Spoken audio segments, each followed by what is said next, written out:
Hello everyone, welcome to my channel వాస్విస్ multiverse. ఈరోజు మీకు ఒక మంచి రవ్వ కేసరి చెప్పేస్తానండి. చాలా ఈజీగా అయిపోతుంది, చూసేయండి. మరి దీనికోసం నేను ముందుగానే ఒక 2 టేబుల్ స్పూన్ నెయ్యి వేసుకొని అందులో కొంచెంగా నేను జీడిపప్పుని ఫ్రై చేసుకున్నాను. అది గోల్డెన్ బ్రౌన్ వచ్చిన తర్వాత తీసి పక్కన పెట్టుకున్నాను.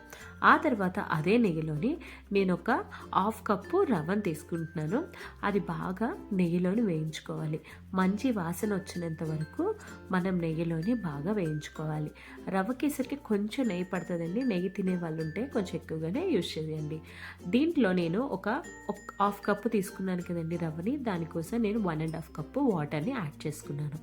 యాడ్ చేసుకుని అది బాగా ఉడికిన తర్వాత బాగా దగ్గరికి ఇలా కలుపుకోవాలి. ఇలా కలిపిన తర్వాత నేను 1/2 కప్పు షుగర్ని కూడా ఇందులో యాడ్ చేసుకున్నాను.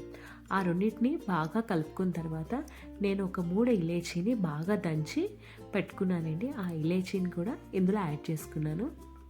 ఇలాచీ యాడ్ చేసుకున్నాక బాగా కలుపుకొని మనం వేపుకొని పెట్టుకున్న జీడిపప్పు ఉంది కదండి, అది కూడా ఈ కేసరిలోని మనం యాడ్ చేసేసుకుంటాం.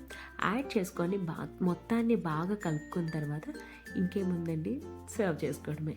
ఎంతో టేస్టీగా ఉన్న రవ్వ కేసరి రెడీ అయిపోయింది. మీకు ఈ వీడియో నచ్చినట్టయితే like and share and subscribe చేయండి. Please subscribe to my channel. Thank you so much.